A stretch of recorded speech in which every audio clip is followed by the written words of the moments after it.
All right, you guys. So this is going to be part one of a long series called Getting to the Closing Table, which means you are getting to the table where you actually get your keys, you sign a bunch of different papers, and you are officially a homeowner.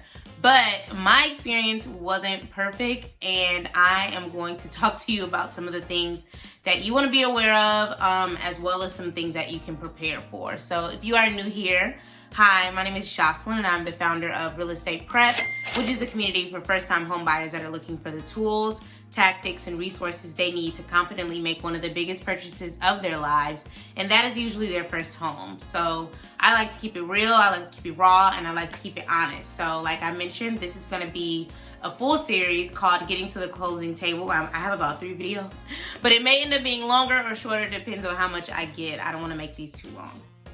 So closing table, that's where we're going to start, but we're going to work our way back. So before you even get to the closing table, once you're basically cleared to close, which means that the underwriter has basically reviewed all your docs, everything looks good, you will then receive your final closing disclosure. And I have a whole video that I'm going to record on how to read your closing disclosure and what the purpose of it is. But for today, just know that you're going to get a final closing disclosure, and that's going to include information around how much you need to bring to the closing table, which will include your down payment, any closing costs that you haven't paid, which could be like lender fees, origination fees, as well as closing costs that you likely have paid, which could be an inspection if it's required in your state, as well as an appraisal. Those are just a few, but there's going to be a bunch of line items. Like it'll be maybe 2 or 3 pages once everything is final, and you want to make sure that you read all of it, because that's how I understood that my closing amount, was more than what they initially quoted me on all the other closing disclosures I received. Because if you're new here, I have a new construction home, and it took way longer than they told me. So like rates had changed, things had changed, and if I wouldn't have caught that, then I would have caught it, because money is money. I'm paying attention to my numbers. But like I was like, okay, hold on now, like that's not what we discussed. That's not what we discussed. So I was able to catch that, but we'll talk about that on another video. You receive the closing disclosure, and then after that, and everything is copacetic.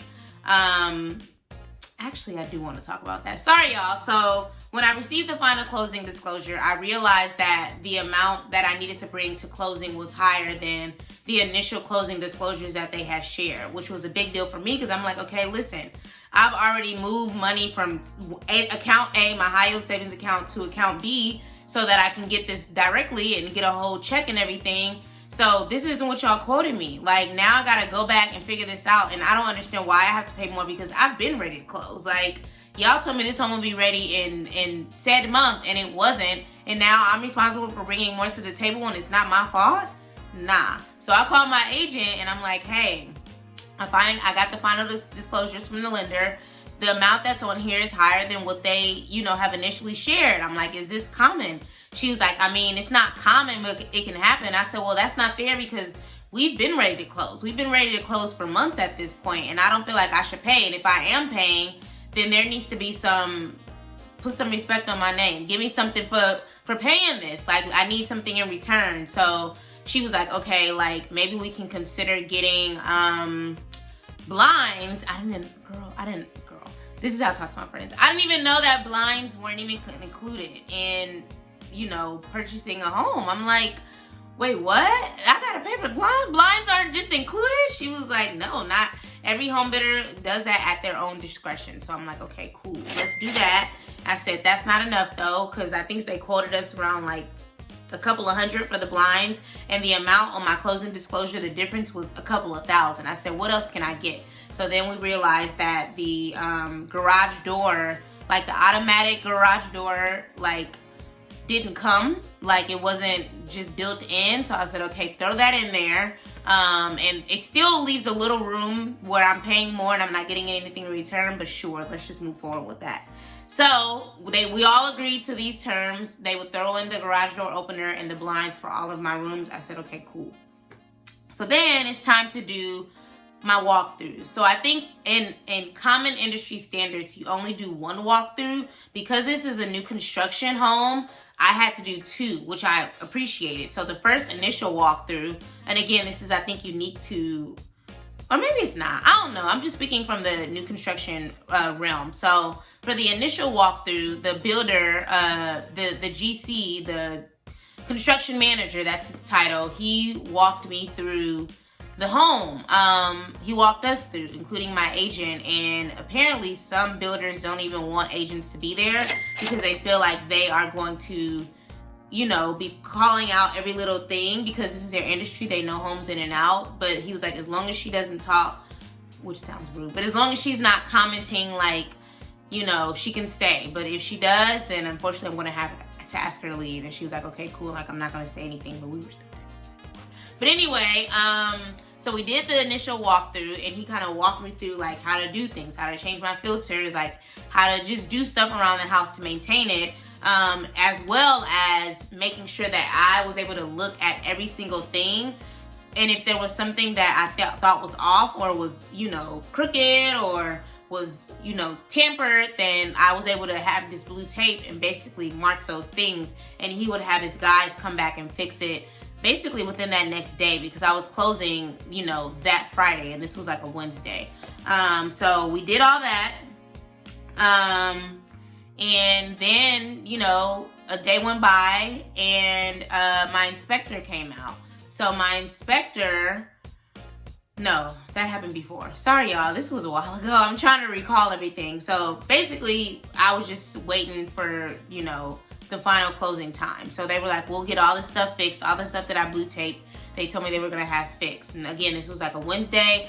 And then by Friday, you know, everything was fixed, and they had me come back over and do a final walkthrough.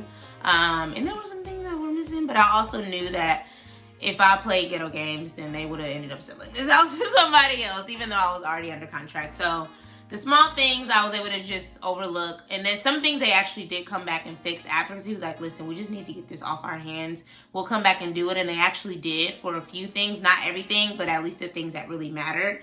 So then I do my final walkthrough, and I sign a bunch of stuff saying like, hey, this is now yours. This is everything that we went through. I had to check off every little thing on that list that he was supposed to show me. And I recorded a bunch of videos, so that's a tip for you all. Like, as you're walking through and they're educating you on like how to maintain the home, I recorded videos on how to like change my filter. I recorded videos on how to turn my water on and off. I recorded videos on how to like fix the hot water heater. Like, this is simple stuff that you don't think about. But I'm like, shoot, I ain't never owned a home before. Like, I need to know how to do all this stuff. And now, obviously, like, it's easier. I've been here for a while. But, like, in the beginning, I was definitely watching, like, okay, what did he do? Because I don't remember. So that is part one of my getting to the closing table experience. Part two is where I will talk about sitting at the closing table and what that process looks like. But hopefully this was helpful. I feel like I rambled a little, but this is just me telling my experience, and I'm hoping that you gain tips and best practices from it. A few things that I want to recommend is to really understand and read through each closing disclosure you receive. That's point one. Point two is to record the things that you're learning as you walk through the house. So changing filters, turning the water on and off, like these simple things. Asking about what's included in the house. If you're buying something that's already pre-made. If you are buying something already that's in existence and there's a washer and dryer, make sure you get clarity and you include in the closing disclosures what's included in the sale and what's not, because it's a high chance that they may take the washer and dryer with them, you know? And you need to know that and not be assuming that it's because it's there right now as you walk through it, that it's gonna be there. And then fourth, as I mentioned, is just to record and ask questions, because you're never gonna get this time with I do, my builder, we homies, but like, you're never gonna get this time with your builder again. So ask all the questions. No questions are a dumb question, and record videos, take notes. My agent took notes on my behalf, and I recorded videos because I needed to go back and reference every single thing. So part two, I'll talk about maintaining the home, getting to the closing table like the day of, you know, getting to the title company and all that razzle dazzle. And in the meantime, comment below with any questions that you have. Let me know if this was helpful, and I will see you in the next video.